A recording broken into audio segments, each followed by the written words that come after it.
Hi students, this is chapter 3 from GD&T. We're going to be studying the general dimensioning requirements. Okay, our objectives for this chapter are apply general dimensioning methods to the correct line types, lettering sizes, and arrowhead forms. Number 2, apply dimensions using the best methods, chain, baseline, rectangular coordinate, and polar coordinate dimension systems to achieve the desired fit and function.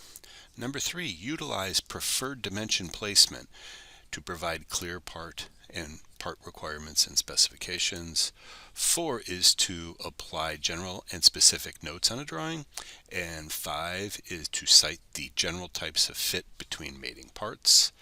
And number 6 is see your objective sheets for the list of terms. You should have your objective sheet in front of you right now.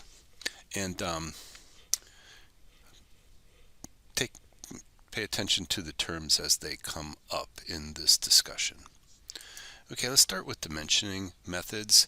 So the American Society of Mechanical Engineers national standards ensure consistency and clarity, and compliance is necessary for these standards, so that information is exchanged successfully throughout the U.S. and internationally. Yeah, it's been a focus of this class is to really stress the need to have, only one interpretation on the drawing, and we get there through standards. You're going to be included product documentation note invoking the applicable standard, in which case you'll see this on drawings. Where I work, we always put it on there. We got the, ANSI Y 14.5 1994 standard is what we say. So we are using GD&T where I work, and it says so on every drawing. And then there's some other standards. ISO is used a lot in Europe. And some companies have specific standards, so you need to be aware of those, just in case you come across them, because it could affect your interpretation of certain features. There's basically two types of dimensions on drawings. They would either be size locations, or they would be location dimensions. We're looking at this simple part here with it's just a rectangular prismatic part with 2 holes and a slot in it. And these dimensions are labeled here as if they were either a locating dimension, like L4 here is the distance between the 2 holes, L3 is the distance from the end to the hole. And then size dimensions would be like this S5, which would be the thickness of this part from the bottom to the bottom of the slot. And size here would be the overall thickness of the part. Okay, so 2 types of dimensions, size and location. And really, dimensions have to be established in all 3 axes. That's why we use orthographic projection views, so we can look at the part from all 3 directions on a flat two-dimensional piece of paper to be able to determine what all the features are for that part. Now this is a review for you guys, but these are types of lines we use in creating drawings. So extension lines extend the features for dimensioning, so this extension line extends this edge here of the part. Dimension lines show direction and magnitude of a dimension, so all of these are dimension lines shown here. And then leader lines, like you're showing here, to dimension the size of this hole. So those are the types of lines we use.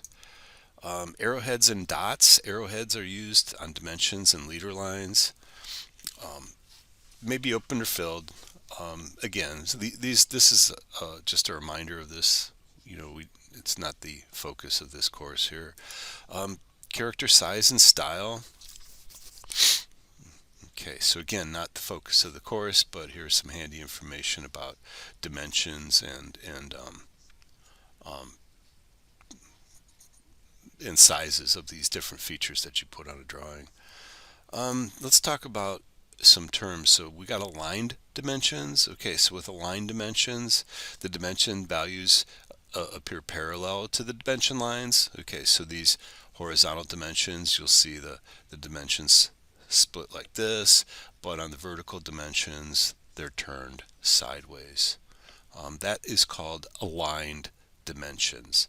And that's the same in annotated models, and it's also the same for 2D drawings. Whereas the unidirectional dimensioning is, hey, in this case, um, they're all the same orientation, regardless of whether the dimension is a horizontal or a vertical. So that's the difference between unidirectional versus aligned dimensions. You can put aligned dimensions in orthographic views as well. So here we got 3 views of a part, and we're using the aligned dimensions. Horizontal dimensions written left to right and read from the bottom of the page, and then vertical dimensions are written bottom to top and are read from the right side of the page. Unidirectional dimensions and orthographic views, again, it's very similar to what we're talking about.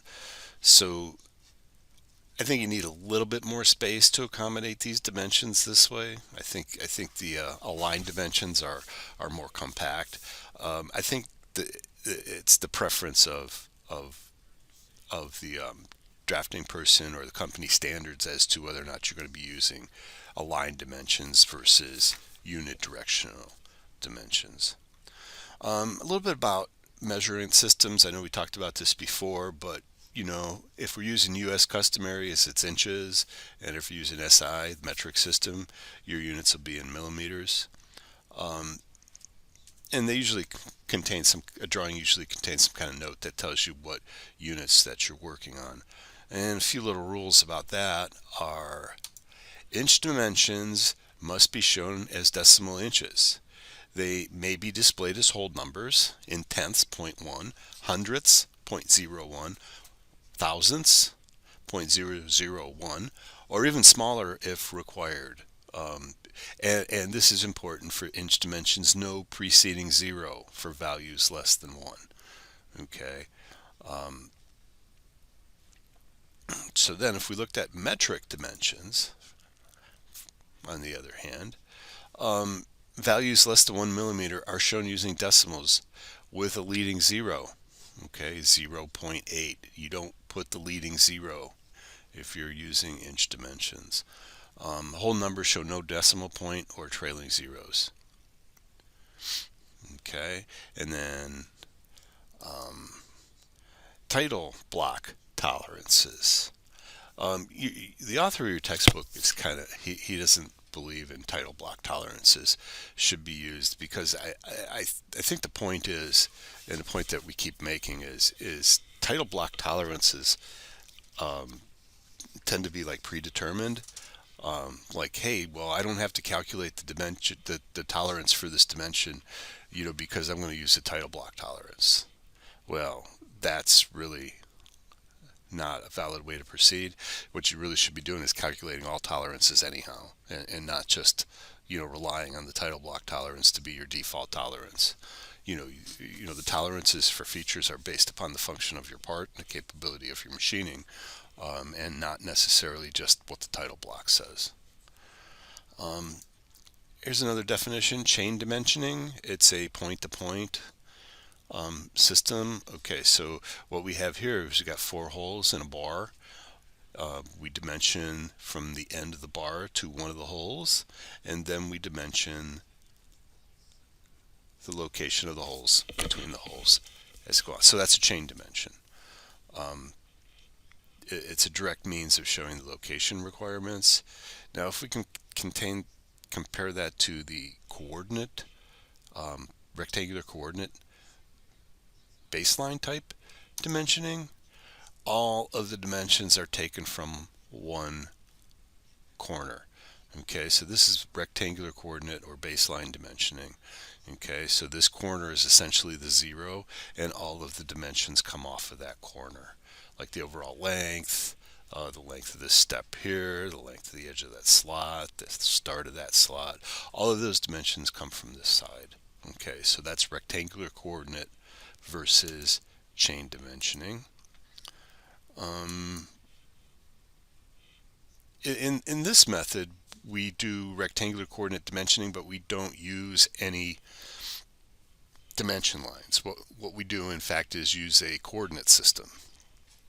Okay, where 0, 0 is defined as the center of point B, and then all of these dimensions listed here are relative to that 0, 0. Okay, so that's coordinate dimensioning without dimensioning lines. And I'm going to end this movie right here and pick up on the next one. Thank you.